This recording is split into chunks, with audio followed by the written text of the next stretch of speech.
জেলবন্দি আরিয়াদহের ত্রাস জায়ান্ত সিং। এবারে তার ভাই শুভম সিং এর বিরুদ্ধে দাদাগিরির অভিযোগ। কামারহাটি ছাড়িয়ে দক্ষিণেশ্বরে দাদাগিরি জায়ান্ত সিং এর ভাইয়ের। দক্ষিণেশ্বর থানায় অভিযোগ দায়ের হতেই গ্রেফতার মূল অভিযুক্ত। মঙ্গলবার সন্ধ্যায় স্রেফ সাইকেল রাখার অভিযোগে এক কলেজ পড়ুয়াকে বেধড়ক মারধরের অভিযোগ উঠেছে আরিয়াদহে। জানা গেছে শুভম সিং অভিযুক্ত জায়ান্ত সিং এর খুড়তুতো ভাই। ঘটনার পর থেকে আতঙ্কিত পাটবাড়ি ঘাট এলাকার বাসিন্দারা। এই শুভম সিং অতীতে সেরকম তার বিরুদ্ধে কোনো রেকর্ড না থাকলেও তিনি নাকি একজন ফুটবল প্লেয়ার। খিদিরপুর ক্লাবে আন্ডার-19-এর একজন প্লেয়ার হিসেবে তিনি ফুটবল খেলেন এবং সেই শুভম সিং তিনি কিন্তু এই ঘাটে এসে এভাবেই তাণ্ডব চালান। এত কিছুর পরেও গোটা ঘটনায় মুখ খুলতে নারাজ এলাকাবাসী। ঘটলো, আমরা তো ছিলামও না, আমরা তো বিয়ে বাড়িতে ছিলাম, এসে শুনছি কী হয়েছে।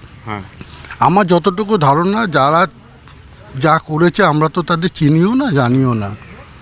তো এমনি ওরা শুনি ওরা ভালো ছেলে, কি করে করলো কি হলো এটা বলতে পারবো না। জায়ান্ত সিং এর ভাই বলছে এসে এই জিনিসটা করেছে, তা বলতে পারবো না, আমরা ছিলাম না। তো তুমি যখন আসলে যারা মানলো তারা কি চলে গেছে? হ্যাঁ, পালিয়ে গেছিল। আমি কে ছিল আমি আর কিচ্ছু জানি না, আমি জাস্ট দেখেছি ওইখানে ইয়ে করছে আর গাড়িটা পড়ে গিয়েছিল। ওর একটা গাড়ি ছিল, গাড়ি বা সাইকেল ছিল আমার মনে নেই, পড়ে গিয়েছিল। প্রতিবেশীদের অভিযোগ, প্রায় সময়ই কামারহাটি থেকে প্রচুর ছেলে মেয়ে আসে। নিত্যদিনই হয় অশান্তি ও অপকর্ম। অন্যায়ের প্রতিবাদ করলেই চলে হুমকি, মারধর। শুধু তাই নয়, বহিরাগত বাইক বাহিনীর উৎপাতও চলে বলে অভিযোগ। এত কিছুর পর এলাকায় নেই কোনো সিসিটিভি ক্যামেরা, লাইট থাকলেও জ্বলে না। এর জেরে রাতের অন্ধকারে চলে অসামাজিক কাজকর্ম। হ্যাঁ, এবং সব কিছু মেনটেন্যান্সগুলো যদি ঠিকঠাক থাকে আমার মনে হয় তাতে কোনো প্রবলেম হবে না। এবার কেউ মদ খাচ্ছে, কেউ গাঁজা খাচ্ছে, কেউ এগুলো সমস্ত সময়ই কোনো না কোনো সময় হচ্ছেই এবং অনেক রাত অবধিও লোকজন থাকে। হ্যাঁ, একটা নিরাপত্তার একটা অভাব আছে, আপনাদেরও তো আছে, আমাদেরও আছে। এমনকি আমি বলছি এই জায়গাটা লাইট ফাইটগুলো যদি ঠিকঠাক থাকে, হ্যাঁ, তাহলে একটুখানি সমস্যাটা হয় না। অন্ধকারে অনেক রকম আমরা ঢুকতে বেরোতে গেলে আমাদেরও প্রবলেম হয়। আর সিকিউরিটি সেরকম কিছু নেই না।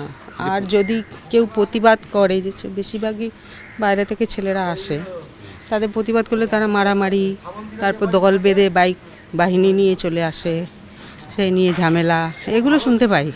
মানে কামারহাটির এত আসতো না, এখন তো স্কুল পড়ুয়ারাও আসছে না, প্রচুর ছেলে মেয়ে নিয়ে চলে আসছে। তারা এসে এখানে একটু নোংরামিও করে, সেটা আবার বলতে গেলে তখন তারা ফাইট করছে, তারা দল বল নিয়ে চলে আসে। যেটা আজ থেকে মানে বছরখানিক আগেও এটা ছিল না, বছরখানিক আগেও এটা ছিল, রিসেন্টলি বেড়েছে। অভিযুক্তদের কপালে গণধোলাই লেখা রয়েছে তোপ বিজেপির। আমি বলছি এদের কপালে এত দুর্ভোগ নাচছে, আমি বলি না বলি, আমি মানুষকে উত্তেজিত করি না করি, এদের ভাগ্যে কিন্তু শেষ অব্দি গণধোলাই আছে, এটা থেকে কেউ বাঁচাতে পারবে না। পাল্টা তোপ বাম শিবিরের। এর পরিণতি হচ্ছে এই ধরনের অপরাধ যারা করে দুর্বৃত্তরা, তাদের আবারও তাদের সাহস বেড়ে যাচ্ছে। ফলে গোটা রাজ্যটা একটা অরাজকতার মুখে পড়েছে, মানুষ নিরাপত্তাহীনতায় ভুগছে। বহিরাগতদের এই উৎপাতের ফলেও এলাকার মানুষজন অতিষ্ঠ হলেও তাদের প্রতিবাদ করার কোনো সাহস থাকে না, কারণ তারা বাইরে থেকে লোকজন নিয়ে এসে এই এলাকায় ঝামেলা পাকায়। কিন্তু তারপরেও কেন এই এলাকায় পুলিশি নিরাপত্তা বাড়ানো হবে না? কেনই বা এখানে সিসিটিভি লাগানো হবে না?